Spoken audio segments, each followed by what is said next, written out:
నమస్తే, welcome to Andhraprabha. నేను వంశీ. ఈరోజు మనతో పాటు కిరణ్ శర్మ గారు ఉన్నారు. గురూజీ నమస్తే. నమస్తే అండి. మనం చూస్తున్నాం గత ఒక 3-4 డేస్ నుంచి శివాజీ గారి గురించి, అనసూయ గురించి మనం చూస్తున్నాం. సనాతన ధర్మం గురించి చాలా మంది రకాలుగా మాట్లాడుతున్నారు. కామెంట్స్ రూపంలో కూడా సోషల్ మీడియాలో మనం వ్యక్తిగతంగా చూస్తున్నాం. దీంట్లో నా అన్వేషణ మాట్లాడిన విధానంలో శివాజీని తిట్టిన తర్వాత సనాతన ధర్మం గురించి కానీ దేవుడు హిందూ దేవుడిని కించపరిచినట్టుగా చాలా మంది భావిస్తున్నట్టుగా చెప్తున్నారు. దాని మీ సమాధానం ఏంటి? ఒకటే, అన్వేష్ అనే వ్యక్తిని బట్టలిప్పి నగ్నంగా ఊరేగించేటువంటి ప్రయత్నంలో ఉన్నాం మేము. వాడు ఒకవేళ భాగ్యనగరానికి వస్తే, ఒకవేళ మా కళ్ళల్లో పడితే ఖచ్చితంగా, ఎందుకంటే నాతో వ్యక్తిగత దోషం అతనే లేదు. శివాజీ గురించి మాట్లాడడం నాకు అభ్యంతరం లేదు, సరే అది విషయం. ఎవరు సపోర్ట్ చేసినా నాకు అనవసరం. ఇక్కడ సనాతన ధర్మంలో ఉన్నటువంటి నా దేవతల్ని అనేటువంటి శక్తి లేదు. వాడంటే ఇప్పుడు నేను హిందువుని, నాకు దేవతలే. నా అమ్మని తిట్టుకున్నా నేను ఒప్పను, నీ అమ్మని తిట్టుకున్నా ఒప్పనే. నువ్వు లకారంతో మొదలెట్టావు, లకారాల మాట మాట్లాడావు. ముఖ్యంగా సీతాదేవి గురించి నీకేం తెలుసురా? అసలు సీతమ్మ వారి పాతివ్రత నీకేం తెలుసురా? నీ తల్లి పతివ్రతేగా, నీ తల్లి పతివ్రత, ఆమెను గౌరవిస్తున్నాం మేము. ఎందుకంటే నిన్ను కానీ చెడ్డవాడిని కూడా కంటది. ఇప్పుడు బిన్ లాడెన్ కూడా కానీ చెడ్డవాళ్ళే, మంచి వాళ్ళే కన్నారు పాపం. వాడు చెడ్డవాడయ్యాడు.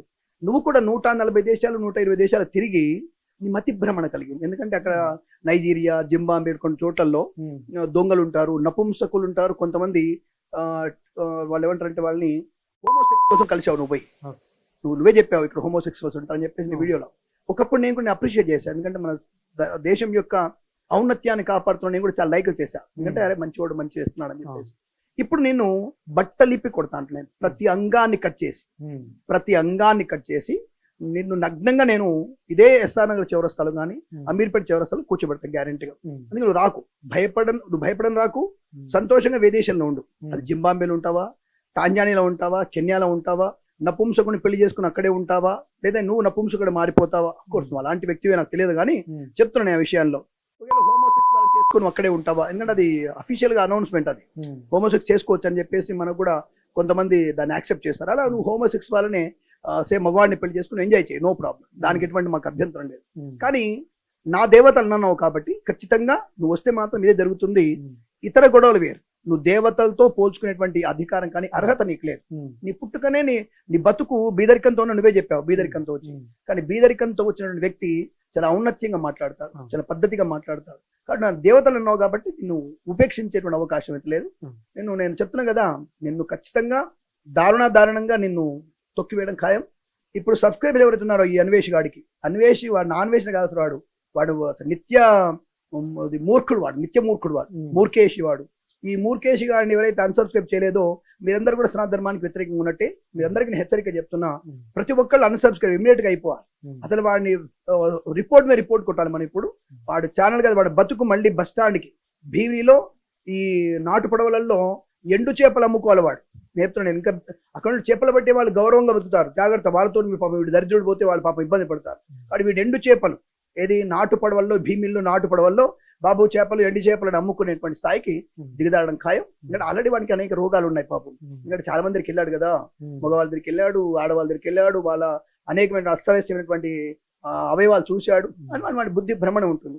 అది శృతి మించి వాడికి డబ్బుల మదం ఎక్కింది. నెలకు 60 లక్షలు 50 లక్షలు వస్తాయి కదా, ఆ మదం ఎక్కి కొట్టుకుంటున్నాడు. కాబట్టి వాడికి మూడిందని చెప్పవచ్చు నేను ఖచ్చితంగా. అంటే ఇండియాలో లేకపోతే ఎక్కడున్నా మాట్లాడచ్చు హిందూ ధర్మం గురించి, కానీ ఇక్కడ ఇండియాలో ఏం జరుగుతుందో కూడా మాట్లాడే అధికారం ఉందంటారా? ఒక విషయం గుర్తుపెట్టుకోండి, ఇక్కడ ఉన్నటువంటి విధవలే మాట్లాడుతున్నారు, ఇక్కడ ఉన్నటువంటి విధవలే మాట్లాడుతున్నారు. మోడీ గారిని గురించి, ఇంకొకరి గురించి. సరే, మోడీ గారిని నేను వెనకేసుకొస్తున్నాను కాదు, నాకు సంబంధం లేదు, పార్టీ గురించి కాదు. ఒక ధర్మానికి నిలబడిన వ్యక్తిని తప్పుగా మాట్లాడే క్రాస్ రాజులు చాలా మంది ఉంటారు. ఈ క్రాస్ రాజులు ఇట్లాంటి వాళ్ళందరి గురించి, తొడల మీద మద్యపానం పోసుకొని బూట్కాలతో తాగినటువంటి వ్యక్తులు, నిర్మాతలుగా డైరెక్టర్లు ఉన్న వాళ్ళ గురించి మాట్లాడు. ఎందుకంటే ఆ తొడల మీద నుంచి పోసుకొని కింది వరకు తాగితే ముద్దు పెట్టుకునే వ్యక్తుల గురించి నేను మాట్లాడు. నువ్వు ఎంజాయ్మెంట్ చేయి, నేను ఎప్పుడు మాట్లాడలే. ఇప్పుడు ధర్మం కోసం వచ్చారు కాబట్టి తప్పుగా మాట్లాడుతున్నప్పుడు నేను మాట్లాడతాను.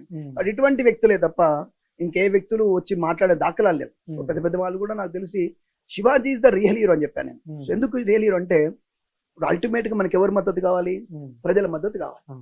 99% ప్రజల మద్దతు ఆయనకి. ఏ ఒక్క వ్యక్తిని కూడా పేరు పెట్టి అన్నాడా? ఏ ఒక్క వ్యక్తి అని లేక. మీలాంటి వాళ్ళు చెప్తున్నప్పుడే పేర్లు బయటకు వస్తున్నాయి, ఫలానా వ్యక్తి అని. సో కాబట్టి మీరు పాడిన బూతు పాటలన్నీ కూడా. ఇంకోటి నేను విషయం చెప్పదలుచుకున్నాను. నేను శివాజీ గారు మీరు పదే 2 అన్పార్లమెంట్ వర్డ్ అంటున్నారు. లేదండి, you are only single unparliament word, only single word. అది కూడా ముండలు అనేటువంటి మాట మాట్లాడు, అది తప్పే, సహజంగా తప్పు. ఎందుకంటే ఒక ఆడపిల్లని అలా అనకూడదు. అవును. సరే ఎవరిని ఉద్దేశం చనిపోయినా స్త్రీ జాతి అన్నావు కాబట్టి తప్పు, 100% తప్పు, దాన్ని యాక్సెప్ట్ చేయము మేము. నువ్వు తప్పు ఒప్పుకున్నావు, క్షమించబడ్డావు, క్షమించాల్సిందే. మరి ఇంకోటి అన్నారు కదండి, సామాన్లు అన్న మాట అన్నారు కదండి అని అంటారు. సామాన్లు అనే విషయం, సామాన్లు ఇప్పుడు నేను కూడా అంటున్నాను, నేను సామాన్లు బయట వేసుకుని తిరిగితే బాగుండని చెప్తాను. ఇప్పుడు నేను చెప్తున్నాను, నేను ఏమవుతుంది సామాన్లు బయట ఒక మహిళ తప్పు కాదా? ఒక మహిళ ఏమన్నారు అక్కడ మహిళని, నీ సామాన్లు బయట వేసుకుని తిరిగి అంటున్నాడు. నువ్వు బ్యాగ్ అనుకోవచ్చుగా, వ్యానిటీ బ్యాగ్ అనుకోవచ్చుగా. అబ్బో అంటే సామాన్లు. మరి ఇదే విషయం, రైట్, ఓకే. మరి ఇదే సంతలో సరికెళ్ళి సత్తుకెళ్ళు అని అంటే ఏమంటుంది దాన్ని ఏమంటే చెప్పండి, మీరు చెప్పండి, ఒక విలేకరికి మీరు చెప్పాలి. సంతలో సరికెళ్ళి తీసుకెళ్ళు అంటే దానికి ఏమందాం, అవి సరుకులు కావా? మరి రాశి ఫలాలు అంటే అప్పుడు రాశి గురించి మాట్లాడినప్పుడు రాశి ఫలాలు అన్నప్పుడు జబర్దస్తులు అవే కూడా వినేది, అవి అన్పార్లమెంట్ కాదా? రైట్. ఈ పాట అన్ని కూడా సెన్సార్ వాళ్ళు యాక్సెప్ట్ చేశారుగా. ఏదైతే బూతు మాటలు ఉన్నాయో, బూతు పదాలు ఉన్నాయో అవి యాక్సెప్ట్ చేస్తున్నారా లేదా? అది జ్యుడిషియరీ, సెన్సార్ బోర్డ్ అనేది మొత్తం భారతదేశం జ్యుడిషియరీ ఒక డిపార్ట్మెంట్. అది అక్కడ ఈ పాటల్ని అక్కడ వాళ్ళు ఓకే అని చెప్పేది వచ్చాయి కదా. అంటే అందులో సామాన్య మాట ఉంది కదా, అంటే అది అఫీషియల్ గా అది అన్పార్లమెంట్ కాదుగా. అంటే అన్పార్లమెంట్ అయితే మీరు పాటల్లో కట్ చేయాలి కదా, దాన్ని కట్ చేయలేదంటే అది అఫీషియల్ గా ఓకే అన్నట్టేగా. మరి అయిపోయి దాని తిరిగి ఎక్కడవుతుంది? కాబట్టి మీరు వాడినటువంటి సామాన్లు అనే మాట అన్పార్లమెంట్ వర్డ్ కాదు, దట్స్ ఆల్. అన్పార్లమెంట్ వర్డ్ కాదు అది. నేను ప్రూవ్ చేస్తున్నా కదా, పాటల్లో బూతులు ఉన్నాయిగా, బూతులు యాక్సెప్ట్ చేస్తున్నారుగా, మరీ బూతులు. మరి అంటే అన్పార్లమెంట్ ఏమన్నాడు, సామాన్లు బయట పెడుతున్నాయని చెప్తున్నాడు. అఫ్ కోర్స్ నీ వ్యానిటీ బ్యాగ్, నీ లిఫ్ట్ అని బయటపడుతున్నాయి, జాగ్రత్త. అంటే శివాజీ గారికి ఈ రోజు చూసుకున్నట్టయితే చాలా మంది మద్దతు ఇస్తున్నారు. ఏ రకంగా మీరు చెప్పింది కరెక్టే, చెప్పే విధానం కరెక్ట్. ఆ ఒక్కవాడు తప్పు, మీరు అన్నట్టుగా ఆ ఒక్కవాడు ఒకటే తప్పుగా మాట్లాడారు, మిగతా బాగా చెప్పారు. అంటే మీరు ఎలా అనుకున్నారు, ఎలా కూడా రియాక్ట్ అవుతారా? మంచిగా రియాక్ట్ అయ్యే అవకాశం ఉంది సోషల్ మీడియాలో, మీకు ఇప్పుడు అనిపించింది ఈ కామెంట్స్ చూశారు? ఒకటి గుర్తుపెట్టుకోండి, ఒక వ్యక్తికి మాట్లాడుతున్నప్పుడు ఒక్కొక్కసారి మాట దొరుకుతుందండి. మంచి వాడికి తప్పకుండా అంటే ఆవేశం, అరే నా వాళ్ళు. అక్కడ మీరు ఒకటి గుర్తుపెట్టలేదు, చెడ్డ మాట గుర్తుపెట్టారు. కానీ శ్రీమూర్తిని ఆయన ప్రకృతితో పోల్చాడు. భూమి, ఆకాశం, నీరు, గాలితో అంతకంటే గొప్పగా పోల్చేవాడు ఉంటాడు స్వామి. బాపు గారు అలా పోల్చాడు, రాముడు అలా పోల్చాడు, వాల్మీకి అలా పోల్చాడు. అటువంటి మాట అన్నాడు కదా, పంచభూతాలతో పోలినటువంటి వ్యక్తి అంతకంటే గొప్పవాడే ఉంటాడు స్వామి. అంత గొప్పగా మాట్లాడినటువంటి మాట తీసుకోవచ్చుగా. చెడును మాత్రం ఏం తీసుకుంటున్నారు మీరు? అంటే అంతకు ముందే జస్ట్ పంచభూతాలు లాంటి మీరు అందరు కూడా మీరు మంచి వాళ్ళు, మీరు ఒక నేచర్ లాంటి వాళ్ళని చెప్పినప్పుడు దాన్ని తీసుకోవచ్చుగా. అలాంటప్పుడు ఒక మాట అంటారు తప్పకుండా. ఇప్పుడు మన వెంకటేశ్వర స్వామి గురించి మాట విందాం. రామదాస్ గారు ఒక పాట పాడాడు, ఏరా వెంకటేశ్వర స్వామి రామయ్య తన రామ గురించి పాట పాడతాడు. నీ అబ్బసొమ్ము అనుకున్నావా, దొబ్బిపోయినావు, నువ్వు చిక్కుబిళ్ళలో పెట్టుకున్నావు, నీ కష్టం అని జైల్లో ఉన్నప్పుడు అంటాడుగా. అంటే ఒక బాధలో ఒక మంచి వ్యక్తి ఒక మాట వస్తుంది. అక్కడ మనం రామదాసు చెడు ఉన్నావా అంటే నేను శివాజీని రామదాస్తో పోల్చట్లేదు. ఎందుకంటే సినిమా ఉన్న వాళ్ళందరూ కూడా ఏదో కూడా తప్పకుండా సినిమా కమర్షియల్ ప్రపంచానికి వాళ్ళు ఏదో చేస్తూనే ఉంటారు. సగం నడుము చూపించాల్సిందే, లేదా సగం డ్రెస్ వేసుకోవాల్సిందే, ముగోడు రొమాన్స్ చేయాల్సిందే, పాట పాడుతున్నప్పుడు గిల్లాల్సిందే, దట్ ఇస్ డిఫరెంట్. ఆయన శివాజీ యాక్టింగ్ పరంగా అయినా చేయండి, అది కమర్షియల్ లీడ్స్ కావాలి. ఎందుకంటే సినిమాలో అది 10 రూపాయలు సంపాదించుకోవాలి. అలా చెప్పేసి ఎక్కువ బూతులుంటే కూడా మంచిది కాదు, సెన్సార్ వాడు కట్ చేస్తారు, అది వేరే విషయం. శివాజీని రామదాస్తో పోల్చట్లేదు. కానీ రామదాసు కూడా రాముడు చిట్టాడుగా. ఆ తిట్టా మాత్రాన్ని మనం రామదాసుని తీసుకుపోయి మనం చెడ్డోడు అనుకుందామా? ఇక్కడ ఒక మాట పొర్లి ఉంటుంది, దొర్లింది, తప్పు మనం చెప్తున్నాం. ఆయన ఇప్పుడు 6 ఏళ్ల పిల్లలు రేప్ చేసిన వాళ్ళని ఏం చేస్తున్నారండి? 75 ఏళ్ల ముస్లామని రేప్ చేశారు, ఏం చేస్తున్నారండి? 30 ఏళ్ల అమ్మాయిని రేప్ చేస్తున్నారు, ఏం చేస్తున్నారండి? మొన్న బంగ్లాదేశ్ లో దీప్ చంద్రని చేసి చంపేస్తే దానిని మాట్లాడినటువంటి క్రాస్ రాజులందరూ కూడా, ఈ బొర్మలందరూ కూడా ఇప్పుడేదో ఒక అర్ధనగ్న ప్రదర్శన మాట్లాడంగానే మీరు ఉసిగోల్పడమే నాకు అర్థం కాలేదు. సనాధర్మానికి ఉప ముఖ్యమంత్రి లాంటి వాడు సనాధర్మానికి కంకణం కట్టుకుంటే వాళ్ళ సోదరుడు ఏంటో వచ్చేసి ఏదో విధంగా మాట్లాడుతూ నాకు ఆశ్చర్యం అనిపించింది. నాకు I respect that family. But అలాంటి వాళ్ళు మాట్లాడుతుంటే నాకు కొద్దిగా జుబ్సగా అంటే కొద్దిగా ఏహయంగా కనిపించింది నాకు. అది ఐఎమ్ కరెక్ట్ అనిపించలే నాకు. బట్ ఈ విషయంలో నేను శివాజీ గారికి పూర్తి స్థాయి 100% వారికి నేను సపోర్ట్ చేయగలుగుతాను. ఇటువంటి మాటలు తప్పకుండా చెప్పాల్సిందే, తప్పకుండా మళ్ళీ చెప్పాలి, మళ్ళీ చెప్పాల్సిన అవసరం ఉంటుంది. అతని వ్యక్తిత్వం అంటే నేచర్ ఆయన అటువంటి వాడే. బట్ మాట దొల్లకుండా చూసుకోవాలి, మంచి వాళ్ళకి వస్తాయి. ఇప్పుడు అన్వేష్ గాడి ఉన్నాడు, వాడు కూర్మేష్ గాడు, వాడిని నేను ఎందుకు వాడంటున్నా, నేను వాళ్ళ తల్లిని గౌరవించాలి మనం, శ్రీమూర్తి. అటువంటి మహాతల్లికి నీ తల్లి పతివ్రత కాదారా? నీకు ఆ విషయం తెలీదా? నీ తల్లి పతివ్రతే కదా అంటున్నా మేము. అటువంటి తల్లికి పుట్టిన నువ్వు ఇలా లకారంతో మాట్లాడతావారా? నా ద్రౌపది గురించి, నా సీతమ్మ మాట్లాడతావా? నీకేనా అర్హత ఉందా కనీసం? ఇది కనీసం నువ్వు మనంటే వరాహం మూత్ర తాగేటాడు వాడు, రోజు వాడు వరాహం మూత్రం తాగుతాడు వాడు. అటువంటి వాడిని మనం ఇప్పుడు తలకెత్తుకొని మనం సబ్స్క్రైబ్ చేసి వాడిని ₹1,00,00,000 మనం ఇస్తున్నాం ఇండైరెక్ట్ గా. అన్సబ్స్క్రైబ్ చేస్తారు చూడండి, తప్పకుండా ఇది ఒక ప్రపంచంలాగా వెళ్తుంది. వాడు వీధికి రావాల్సిందే. అంటే నేను సారీ చెప్తున్నాను, నన్ను క్షమించండి, నా సారీ మీరు తీసుకోలేదు. నేను వినాయకుడు గుడి ముందులోనే నేను తప్పు చేస్తుంటే ఆ వినాయకుడి గుడి దగ్గర నేను రక్తం కక్కుని నైట్ చచ్చిపోతుంది ఒక వీడియో రిలీజ్ చేశారు. ఒకవేళ నేను తప్పు చేయలేకపోతే నేను చచ్చిపోను, మీరు నా తప్పుని స్వీకరించాలి, నా సారీని మీరు తీసుకోవాలని చెప్తున్నాడు కదా గరికపాటి గారి గురించి. కానీ రకరకాలుగా చెప్తున్నాను, దానికి మీ సమాధానం? ఒకటి, గరికపాటి లాంటి వాళ్ళ గురించి మాట్లాడే స్థాయి అనేది, నేను చూసినటువంటి వ్యూస్ తోని నువ్వు డెవలప్ అయిపోయినటువంటి వ్యక్తివి నువ్వు. ఆయన బొటనవేలు మీద వెంట్రుకతో సమానం నువ్వు. ఆయన బొటనవేలు వెంట్రుక ఆయన జ్ఞానానికి, మనిషికి కాదు వ్యక్తిత్వానికి ఆయన బొటనవేలు వెంట్రుకతో సమానం నువ్వు. అలాంటిది గరికపాటి అంటావా? దానికంటే ఎక్కువ నీ తల్లి కంటే కూడా మహాపతివ్రతుల వాళ్ళు. నీ తల్లి కంటే కూడా కలియుగంలో పుట్టినప్పుడు తల్లి అంటే పతివ్రత అంటే ఏమిటి? ధర్మాలు ఫస్ట్ చాలా మందికి కామన్ లేకపోవడం అంటే నాట్ సెక్సువల్ ఒకటి పతివ్రత కాదు. నా కొడుకు, నా స్వార్థం, నా మొగుడు, నా పిల్లలు నాకే కావాలనుకో ప్రతి ఒక్కటి అది స్వార్థం అవుతుంది. అటువంటి స్వార్థం ఎవరు పతివ్రతలు కాదు. అది మేల్ ఆర్ ఫీమేల్ ఎవరైనా సరే. కలియుగంలో పుట్టే స్వార్థంగానే ఉంటాంగా. ఇటువంటి స్వార్థం ఉన్నటువంటి వ్యక్తులు ఎప్పుడు పతివ్రతలు కాదు. కానీ నీ తల్లి పతివ్రత ఎందుకు? ఒకే భర్త, ఒకే కుమారుడు, ఒకే కుటుంబం, ఒకే పద్ధతి. నా ఇల్లు చాలా మంచి ఆవిడని బజార్లో పెట్టావు కదా నువ్వు దరిద్రుడా. ఆవిడని బయట పెట్టావు కదా. ఇప్పుడు మంచిగా సరే దరిద్రుని బయట పెట్టావుగా. నీ దరిద్రుడి వల్ల నీ తల్లికి చెడ్డ పేరు వస్తుందిగా. ఎట్లా కొన్నవరా నీ అమ్మ అని చెప్తూ అంటున్నారుగా. కానీ అటువంటి మహాతల్లికి కూడా దోషం పట్టించావు నువ్వు. ఇటువంటి వాళ్ళే పున్నామ నరకాన్ని కూడా చేయకుండా నాశనం అయిపోయేటువంటి వ్యక్తులు వీళ్ళందరూ కూడా. కాబట్టి గరికపాటి అనేది తగిలేదు. రెండవది, నీ క్షమాపణ కోరుకోవడానికి తప్పకుండా కోరుకుంటాం. నువ్వు 41 రోజులు దీక్ష తీసుకొని శ్రీదేవత ఆయన చెప్పేసి నువ్వు పూర్తిగా దీక్షలోనే ఉండాలి. నువ్వు కొడక నువ్వు దీక్షలోనే ఉండాలి. 41 రోజులు శ్రీమూర్తి దేవత ఆయన నా భారతీయులందరూ నా సోదరులు, నేనందరికీ కాళ్ళకు నమస్కారం చేస్తున్నాను, వాళ్ళు కాళ్ళు గడుగుతున్నాను. ప్రతిరోజు వీడియో రిలీజ్ చేయాలి. నువ్వు ప్రతిరోజు దీక్షలో ఉండాలి. ఒకటి ఇప్పుడు భోజనం చేయాలి. ప్రతిరోజు ముక్కు నెలకు రాయాలి. నువ్వు ఏ దేశంలో ఉన్నా సరే ముక్కు నెలకు రాయాలి. భాగ్యనగరానికి వచ్చిన తర్వాత ముందు నా తల్లి మట్టి పెట్టుకోవాలి. నువ్వు బయట దిగంగానే ముందుగా మీటింగ్ పెట్టేసి నా సోదరి మనందరూ కూడా క్షమాపణ అడుగుతానని చెప్పాలి. నువ్వు వైజాగ్ పోగానే భీమిలికి పోకముందే కొడక నువ్వు తప్పకుండా నమస్కారం అక్కడ క్షమాపణ అడగాలి. నువ్వు ముక్కు నెలకు రాయాలి. అప్పుడు కానీ నేను వదిలిపెట్టాం. మేము ఇది స్వీకరిస్తాము. నువ్వు రక్తం చక్కగా కాదు, నీకు భగంధరాది రోగాలు వస్తాయి నీకు. ఇది మేము చెప్తున్నాం కదా, నిజమైనటువంటి కనుక బలం ఉంటే తప్పకుండా చావు ఖాయం. ఎందుకంటే ఆల్రెడీ వానికి రోగాలు వచ్చి ఉంటాయి. ఎందుకంటే డిఫరెంట్ పదార్థాలు కదా. ఒక దగ్గర రొయ్యలు తిన్నాడు, ఒక దగ్గర ఎండ్రకిచ్చలు తిన్నాడు, ఒక దగ్గర పందులు తిన్నాడు, ఒక దగ్గర తాబేలు తిన్నాడు, వాడు రకరకాలు తిన్నాడు. వాడు దానివల్ల వానికి మైండ్ కొద్దిగా ఇబ్బంది అయ్యే ఉంటుంది. అలాగే 10 మంది ఎరిగిపోయి ఉంటాడు. ఇప్పుడు రకరకాల వాడే చెప్తాడు కదా, నాతో ఎంజాయ్ చేస్తుందని చెప్పాడు కదా. కాబట్టి నీకు లింగము ఖరాబ్ అయి ఉంటుంది, బుద్ధి ఖరాబ్, రెండు ఖరాబ్ అయి ఉంటాయి. కాబట్టి తను ఏమంటున్నాడంటే, నేను హిందువునే, మీరెవరు నన్ను హిందూ కాదని చెప్పడానికి మీరెవరు, అంటే నేను ఇక్కడ ఉంటే హిందువుని కాదా అన్నట్టుగా ప్రశ్నిస్తున్నాడు. మరి దానికి మీ సమాధానం? ఒరే, నువ్వు హిందువా, క్రిస్టియన్వా, ముస్లిం అని అడగలేదురా వెధవా. సనాతన ధర్మానికి వ్యతిరేకివి, సింపుల్, అదే అంతే. అదేంటండి అంటే సనాతన ధర్మం హిందూ అని చెప్పలేదే. సనాతన ధర్మంలో క్రిస్టియన్స్ వచ్చి కూడా కలవచ్చు, ముస్లిమ్స్ కూడా సనాతన ఫాలో అవ్వచ్చు. ధర్మాన్ని ఫాలో అవ్వమని చెప్తున్నాను. నువ్వు ధర్మ వ్యతిరేకంగా మాట్లాడు. నువ్వు హిందువా బొందువా మాకు అనవసరం, నాకు అనవసరం ఆ విషయం. నువ్వు తప్పు చేశావు, దానికి తగినటువంటి శిక్షను అనుభవించాల్సిందే. చెప్తున్నావు కొడక, నువ్వు దొరికితే మాత్రం ఇది గ్యారంటీ. మన ప్రేక్షకులు కనుక నిజంగా సనాతన ధర్మాన్ని ఫాలో అయ్యి ఉంటే వెంటనే ఈ అన్వేషగాడి యొక్క యూట్యూబ్ ఛానల్ని మీరు అన్సబ్స్క్రైబ్ అయిపోతే నిజంగా మీరందరూ కూడా పాపాలు చేసినట్టే అవుతుంది. మన పుట్టుకంతా కూడా వ్యర్థం అవుతుంది. ఇది గ్యారంటీ గుర్తుపెట్టుకోండి. ఇలా మనం ఒక తాటి మీద లేకపోతే ప్రతి ఒక్కరిని కలిసి అయిపోతాం. ఈ క్రాస్ రాజులు, బొర్మలు, గిర్మలు అందరూ కూడా వచ్చి మన మీద పడుతుంటారు. మనం ఒక తాటి మీద ప్రూవ్ చేయగలిగితే ఒక్కొక్కడికి తాట తీసినట్టు అవుతుంది. ఆల్రెడీ చాలా మంది సనాతన ధర్మం నమ్మే వాళ్ళు చాలా మంది ఆయన అన్ఫాలో చేసినట్టుగా తెలుస్తుంది. దాదాపు నాకు తెలిసినంత వరకు మధ్యాహ్నం 3 వరకు మాత్రం 73,000 మంది ఆయన సబ్స్క్రైబ్ చేశారు. నేను అప్పుడప్పుడు అప్డేట్ చేస్తున్నాను. నేను ఆయనకున్నటువంటి 25 లక్షల మందిలో 70,000 మంది అంటే చాలా తక్కువ.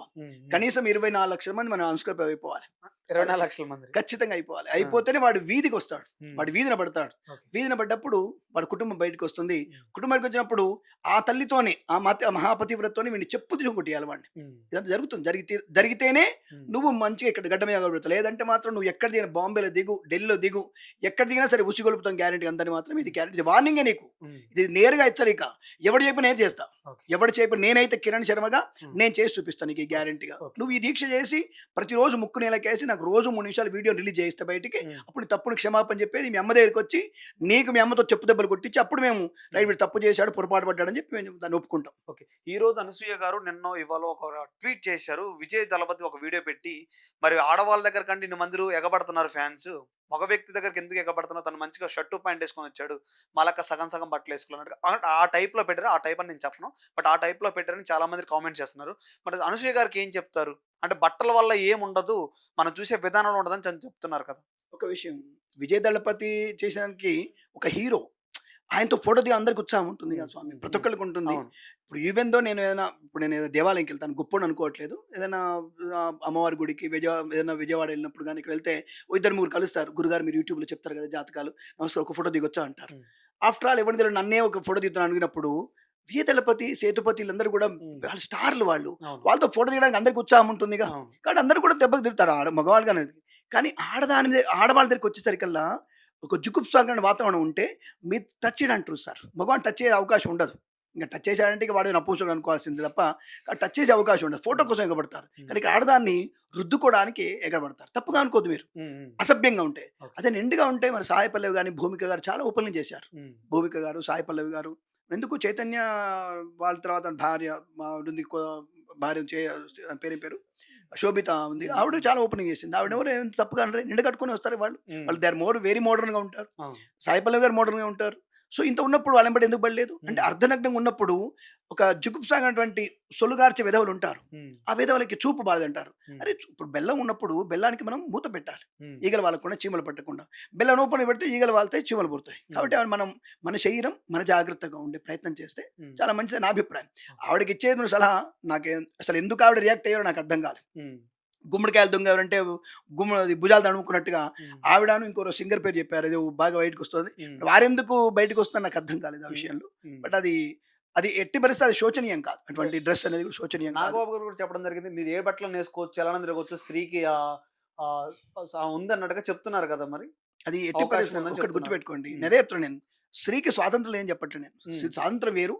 స్త్రీ స్వాతంత్రాన్ని ఓవర్ చేసుకోవడం వేరు. ఉమ్, స్వాతంత్రం అంటే ఏమిటి? కుటుంబంలో, బయట ప్రపంచంలో తనకున్న హక్కుల్ని తను పొందగలిగేటువంటి తత్వాన్ని స్త్రీ స్వాతంత్రం అంటారు. ఉమ్, కానీ తను విప్పుకొని తిరగడం స్వాతంత్రం చెప్పలేగా. ఉమ్, ఎవరైనా చెప్పారా అక్కడ? లేదు, అంటే లేదు. ఇప్పుడు మీరు అన్నటువంటి పేరు గన్న వ్యక్తులు ఎవరైనా చెప్పారా? ఉమ్, ఇంకొకరు చెప్పారా ఆ విషయాన్ని? ఉమ్, సో ఎందుకు ఆ విషయం గురించి అనవసరంగా మాట్లాడుతున్నారు? ఉమ్, స్వాతంత్రం అంటే ఏమిటి? ఉమ్, తనకి వాల్యూస్ ఇవ్వాలి. తనకు వ్యక్తిగతమైనటువంటి స్వేచ్ఛని ఇవ్వాలి. ఎటువంటి స్వేచ్ఛ? చదువుకోవడానికి, వ్యాపారం చేయడానికి, వృత్తి ఉద్యోగాల్లో ఎక్కడైనా సరే సమానమైనటువంటి స్థాయిని కల్పించే ప్రయత్నం చేయండి తప్ప స్వేదాంతం అంటే పోయి తప్పకుండా నేను తప్పు పని చేస్తాను చెప్పడమా? ఉమ్, అంటే అర్ధనగ్నం పోయి పూర్తి నగ్నంగా మారడమా? ఉమ్, ఇదేనా పద్ధతి అంటే? ఉమ్, ఇది సనాతనానికి వ్యతిరేకం. ఇది ఎట్టి పరిస్థితుల్లో యాక్సెప్ట్ చేసేది కాదు. ఓకే. ఇప్పుడు ఇదే పని ఇదే మాట పోయి ముస్లిం విషయంలో అనమని చెప్పండి, ఉమ్, క్రిస్టియన్ విషయంలో అనమని చెప్పండి. ఆయన ఎవరైతే ఈ మాట అన్నాడో ఉమ్, స్త్రీ సొంతం ఉంటుంది, ఏరే బట్టలు వేసుకొని అనమని చెప్పండి. ఉమ్, అబ్బే వాళ్ళకి ఆ దమ్ము ఉండదు. ఆ, అంత దమ్ము లేదు వాళ్ళకి. ఓకే. వాళ్ళని బుర్కా తీసేయమని చెప్పండి. ఉమ్, వాళ్ళని క్రిస్టియన్ వాళ్ళని వచ్చేసి వాళ్ళ డ్రెస్ తీసేయమని చెప్పండి. నన్స్ ఉంటారు కదా, తీసేయమని చెప్పండి. ఉమ్, ఆ మాట ఎందుకు చెప్పరు మీరు? ఉమ్, వాళ్ళ ఇష్టం, వాళ్ళ స్వతంత్రం. అక్కడ స్వతంత్రం ఎలా ఉంటుంది? ఒక పద్ధతి, ఒక పరిణితి ఉండాలి. ఒక పద్ధతి, పరిణితి, ఒక సంప్రదాయం అనేది ఉంటుంది. ఉమ్, ప్రతి మతంలో ఉంటుంది. ఉమ్, అదే మతంలో సనాతన ధర్మంలో కూడా అటువంటి మతం ఉంది. ఉమ్, ఆ ధర్మాన్ని ఆచారాన్ని పాటించమన్నారు. దీనివల్ల స్వాతంత్రం ఏం కోల్పోయిందని మీరు మాట్లాడుతున్నారు? ఉమ్, ఇలా ఎవరు చెప్తున్నారు? మీ వదినలకి, ఉమ్, మీ అక్కలకి, మీ అమ్మలకి, మీ పిల్లలకి ఈ విషయం చెప్తున్నారా? ఉమ్, రేపు ఫ్యూచర్ ఏమిటో అనుకుంటున్నారు? మీరు ఇన్ఫ్లుయెన్సర్గా ఉన్న స్థాయిలో ఉన్నారు. ఇటువంటి మాట చెప్పకూడదు. సభ్యత సంస్కారంతో మోడర్న్గా ఉండండి. దీనికే ఒక ఎగ్జాంపుల్ చెప్తాను. మళ్ళీ ఉమ్. 2 విషయాలు చెప్తాను మీకు నేను. మహిళా కమిషన్కి వెళ్ళాడు ఆయన, ఆ, పాపం ఆ, వెళ్ళాడు. మీరందరూ అబ్జర్వ్ చేశారు లేదో, నేను బాగా అబ్జర్వ్ చేశాను ఆ వీడియోని. కమిషనర్ గారు ఒక మంచి గంధం కలర్ చీర, పసుపు కలర్ చీర కట్టుకున్నారు. ఎంత నిండుగా ఉంది, చూడగానే లక్ష్మీదేవి లాగా ఉంది. ఉమ్, ఆ పక్కన ఉన్నటువంటి ఇంకో వ్యక్తి శుభ్రంగా వంకాయ రంగు చీర కట్టుకున్నారు, అద్భుతంగా ఉన్నారు. ఇంకొక వ్యక్తి ఉంది, ఆవిడ ఎరుపు రంగు చీర కట్టుకుని, ఆవిడ అద్భుతం ఉంది. ఒక వ్యక్తి మాత్రం చున్నీ వేసుకొని చుడిదార్ పైజామా వేసుకొని వచ్చారు. నాకు చాలా బాగా అనిపించింది. అరే వాళ్ళు మహిళా కమిషన్ చైర్మన్లో ఆ స్థాయిలో వాళ్ళు ఎంత అందంగా ఉన్నారు. వాళ్ళు ఉమ్, అసభ్యంగా మాట్లాడగలిగేటువంటి స్థాయిలో ఉన్నారు. వాళ్ళు లేదు. అద్భుతంగా ఉన్నారు. అవును. అది గౌరవం అంటే. అది ఉమ్, ఆవిడ ఏ స్థాయిలో ఉంది? కమిషనర్ స్థాయిలో ఉంది. అవును. స్వతంత్రం కోల్పోయినట్ట, ఉమ్, సంప్రదాయం పాటించినట్ట. ఉమ్, నాకు మతంతో సంబంధం లేదు. నాకు అక్కడ ఆవిడ ఆ స్థాయిలో ఉన్నారా లేదా? అవును. రెండవది, ఇది ఒక ఉదాహరణ మీకు. నాకు చాలా మంచిగా అనిపించింది.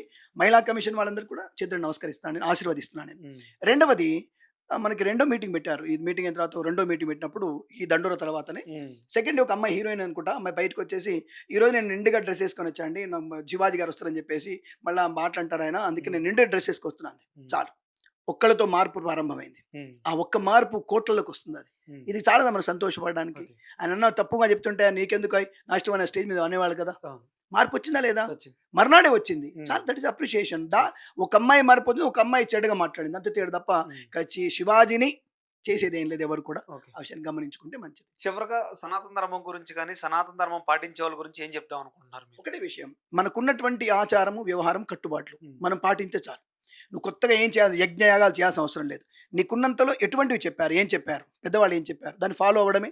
తల్లిదండ్రులు చెప్పినట్టుగా ఫాలో అయితే మన జీవితం అద్భుతంగా ఉంటుంది. అదే సనాధర్మం, అదే గొప్పతనం. అది సనాతన ధర్మంలో తల్లిదండ్రులు చెప్పినటువంటి మాటను ఉపేక్షించండి, పూర్తి స్థాయిలో వాళ్ళని ఫాలో అవ్వండి. తప్పకుండా మీ జీవితం అద్భుతంగా ఉంటుందనే విషయం చెప్పొచ్చు.